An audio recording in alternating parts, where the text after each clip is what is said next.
Baik, kita lanjut lagi. Ini merupakan video penjelasan tentang table elemen. Ini yang video yang ketiga ya. Jadi terakhir kita sudah bahas tentang atribut background color gitu, di mana background color bisa kita atur untuk satu tabel semua yang sama atau setiap sel berbeda-beda, itu bisa diatur. Oke, yang berikutnya adalah atribut width and height gitu ya. Lebar dan tinggi gitu, width dan height-nya.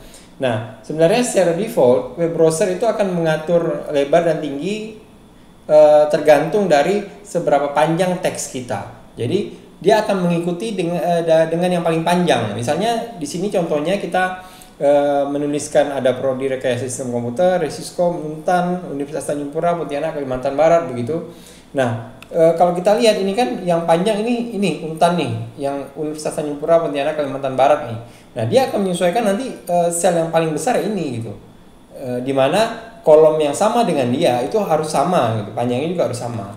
Nah, jadi hasilnya kalau kita coba gitu jalankan sini ini.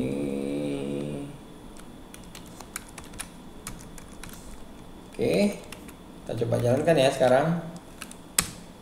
Nah, gini. Jadi dia akan ikut yang paling panjang yang mana begitu. Jadi disesuaikan lagi. Jadi kalau nanti resiskomnya bukan ini tapi lebih panjang lagi ya, dia akan ikut pinggirnya ini. Nah, ini defaultnya seperti itu. Nah, namun itu default kita bisa atur gitu. Kalau kita mau agar tabel ini mengikuti ukuran kita. Nah, itu kita atur dengan height and width tadi. Jadi height and width tadi. Nah, ini misalnya width-nya kita atur 300, jangan 300 deh, kebesaran mungkin kita kecilin dikit, misalnya 100 gitu. Jangan nggak sampai 150 deh. 50 pixel gitu kan. 50 karakter. Ini nah, tulisannya sama gitu. Oke, sekarang coba kita jalankan sini ya. Bedanya seperti apa gitu. Kalau tadi kan dia ikut aja tuh, sepanjang apapun ya dia ikutkan saja. Sekarang dia sudah diatur bahwa width-nya 50 saja gitu. Ini 50.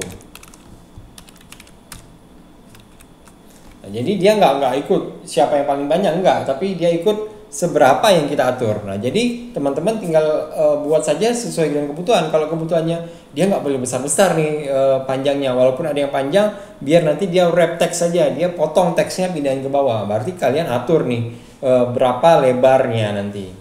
Nah, begitu juga dengan tingginya juga bisa diatur sebenarnya. Kalau teman-teman mau atur tingginya supaya seragam nanti agak lebar gitu, itu teman-teman bisa atur nanti. Itu ada di height-nya. Oke. Itu terkait dengan width dan height. Ini susah amat ya bahasa Inggris ya.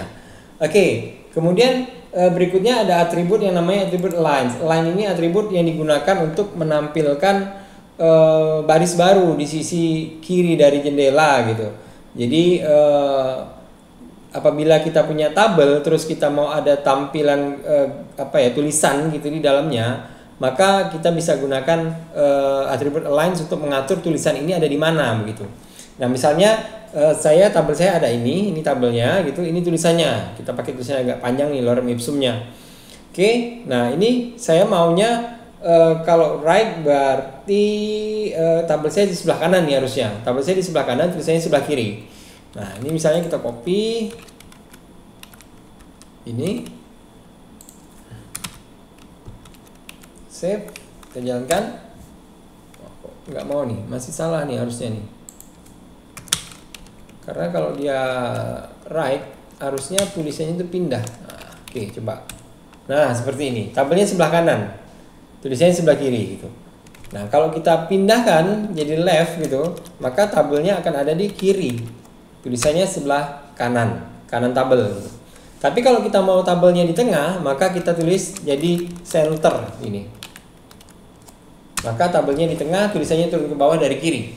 Karena kan tulisan pasti dari kiri. Kecuali paragrafnya teman-teman tambahin lagi dengan atribut di paragraf itu. Lain lagi ceritanya ya.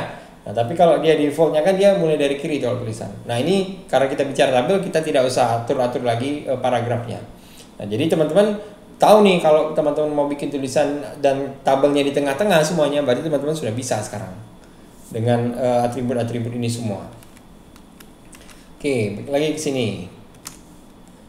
Kemudian ada atribut row span dan call span. Nah, jadi kalau kita perlu menggabungkan beberapa sel, nah maka kita bisa pakai row span dan call span. Biasanya kalau di Excel kan teman-teman sering tuh merger gitu, merger antar sel. Jadi misalnya 2 sel digabungkan jadi satu, misalnya kan merger berapa row, misalnya 4 row jadi satu, itu kan 3 kolom jadi satu. Nah, ini menggunakan row span dan call span. Nah, kalau row span itu menggabungkan sel dalam bentuk baris gitu. Sedangkan kalau call span dia dalam bentuk kolom. Nah, di si row span dan call span ini letaknya ada di tagnya TD. Jadi tagnya TD yang ada di kolom-kolom itu. Bagaimana contohnya? Teman-teman lihat di sini. Misalnya kita akan buat satu tabel. Ini kan satu tabel nih, teman-teman bisa lihat di sini. Tabelnya hanya ada satu, kenapa? Ini bukanya satu, tutupnya satu gitu. Kemudian ada TR-nya ada berapa nih? 1, 2, 3, 4. Berarti ada 4 baris gitu kan. Di baris pertama itu ada 3 kolom. Baris 1, kolom 1, kolom 2, kolom 3. Kelihatan kan? Nah, kemudian harusnya kan setiap tabel itu baris dan kolomnya harus sama dong. Kalau baris pertama dia ada 3 kolom, baris kedua nggak mungkin dong dia hanya sampai di sini aja. Ini nggak ada gitu. Nggak mungkin kan? Nggak mungkin tabel itu jadi kayak gini gitu kan, yang ininya 3 kolom, yang ininya 2 kolom gitu, nggak bisa seperti itu. Jadi dia harus sama. Nah, makanya di sini kita lihat baris pertamanya ada 3 kolom gitu kan. Baris keduanya teman-teman lihat dia ada di sini dipanggilnya 2 kali nih TD nih. Tapi di sini baris kedua kolom pertama ya, di sini gitu kan. Nah, di kolom keduanya dia call span 2, maksudnya 2 kolom dijadiin satu. Nah, ini dijadiin satu nih sama dia nih. Nah, maka dia tetap ada sampai sini. Baris ketiga row span-nya gitu. Baris ketiga row span-nya adalah row span 2. Nah, baris ketiga dia akan ambil row span ke bawah. Berarti row span kan baris. Nah, maka dia akan ambil baris ini. Nah, yang ini nggak ada nih, yang ini nih. Jadi kalau digambarkan, sorry. Jadi kalau digambarkan, kehapus jadinya. Ini kan. Nah, baris keduanya kan tadi gini nih. Nah, baris yang ketiga dan 4 dia jadi satu nih yang ini gitu. Nah, yang ininya dia ada nih di sini gitu. Nah, sama yang ke 4 itu sama kayak gini. Nah, harusnya jadinya kayak gini nih tabel kita nih. Gitu.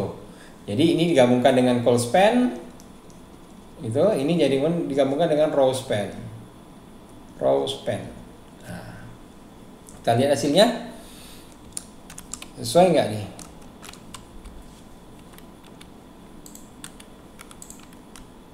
Copy ini.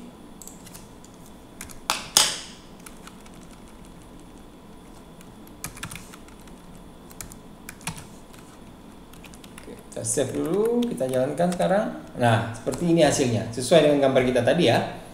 Jadi ini call span dan row span. Oke, mungkin ini dulu untuk video yang ketiga. Nanti kita lanjutkan lagi di video yang berikutnya. Terima kasih.